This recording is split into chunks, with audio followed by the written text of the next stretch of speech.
All right. So first, I'd like to offer to Cigar SPHR. Talk about a brand. Cohiba. Oh, thank you. All right. I have one for you too, Sarah, later. All right. It's Dominican, it's not Cuban. So for my friends in Miami, it's not Cuban, it's Dominican. Yes, exactly. Brand, right? What is brand? Brand is an identity, it's a personality, it's the new tools today give us all the ability to form, develop, project, broadcast our brand. I agree with both of you. From a corporate perspective, as third party, a company's brand gives me brand power to recruit. If I associate myself with American Express or Coca-Cola, then when I am out there on a search, that gives me the ability to say I work with the leader in the space. Okay? So I believe corporate brand certainly has impact in helping us recruit, no question about it. Now, from a micro level, from personal brand, gosh, the tools today and the ability of what we're able to do, each person in this room, and I agree with Sarah, has a personal brand. And in my view, everything we do affects your brand.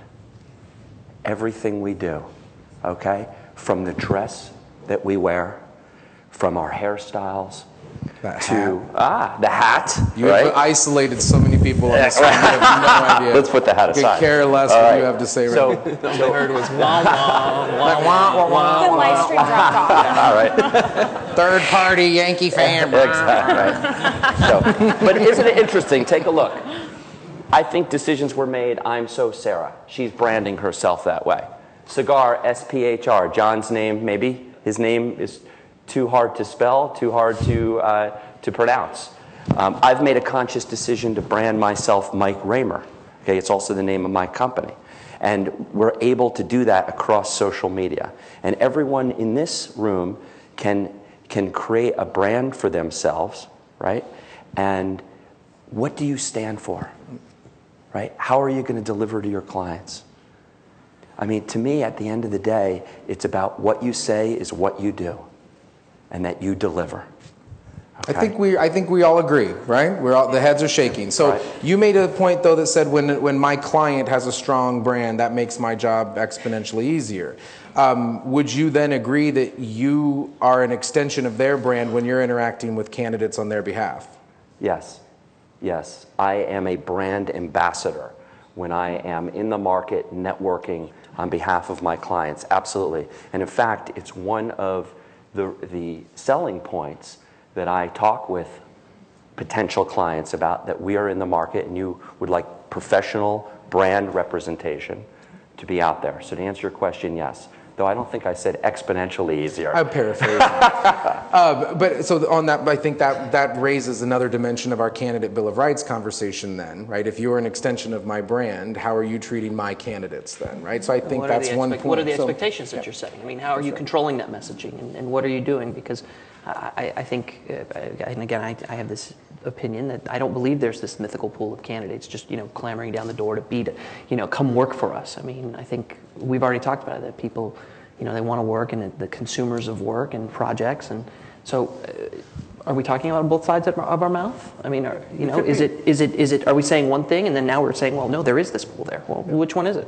Right? It's a great point. Let's take some questions. Thank you for joining us on this. Julia. Sure. Well, Mike, I think your hat may just be bad taste and not branding, quite frankly. I don't care. I'm not even a Red Sox fan. Seriously, though, I think that you could also reverse that a little bit and say that my brand as an agency is really made up by the companies I choose to represent, because I don't like to represent crappy companies. It's hard work, and I'm lazy.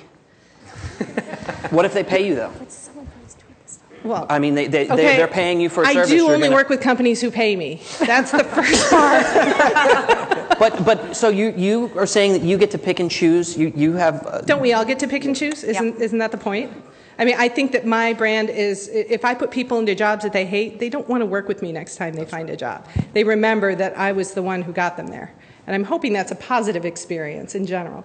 But I personally, if I can just say, I think that some of us are less sophisticated and don't really think of it as our personal brand. We think of it as our reputation. Yeah. And so I think that's just kind of a disconnect in a lot of us who are like, yes, I need my own reputation, and you would be dumb. I mean, we all work in the field. How long do you expect to stay in your current job? You're not going to stay there forever. I mean, does anybody really think that anymore? So you need a personal brand or your reputation. You know, maybe we're talking differences, but there's a lot of talk in the chat about that, and they don't like brand very much. Oh, I think it's a great call out, right? I think we maybe need to rebrand our branding.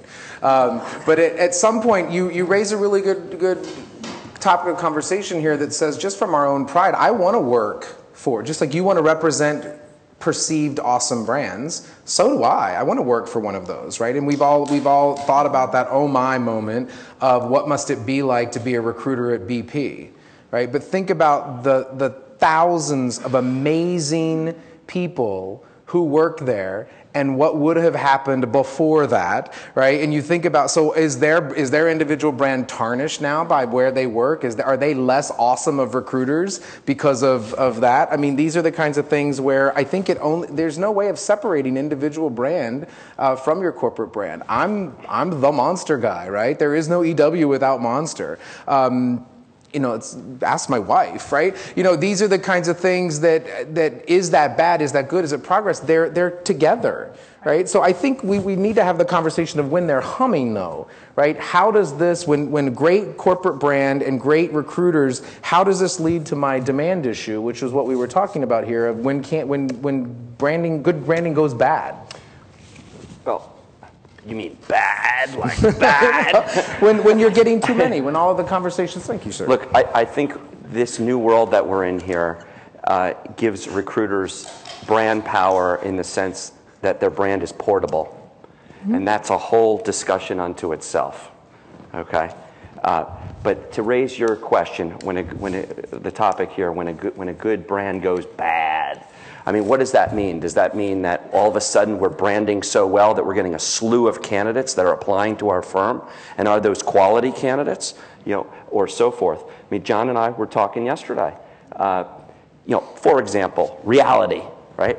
Yesterday, I got 6 unsolicited resumes, okay? 2 caught my attention. How did they catch my attention, okay? In the subject line, they caught my attention, Brazilian investment banker, okay?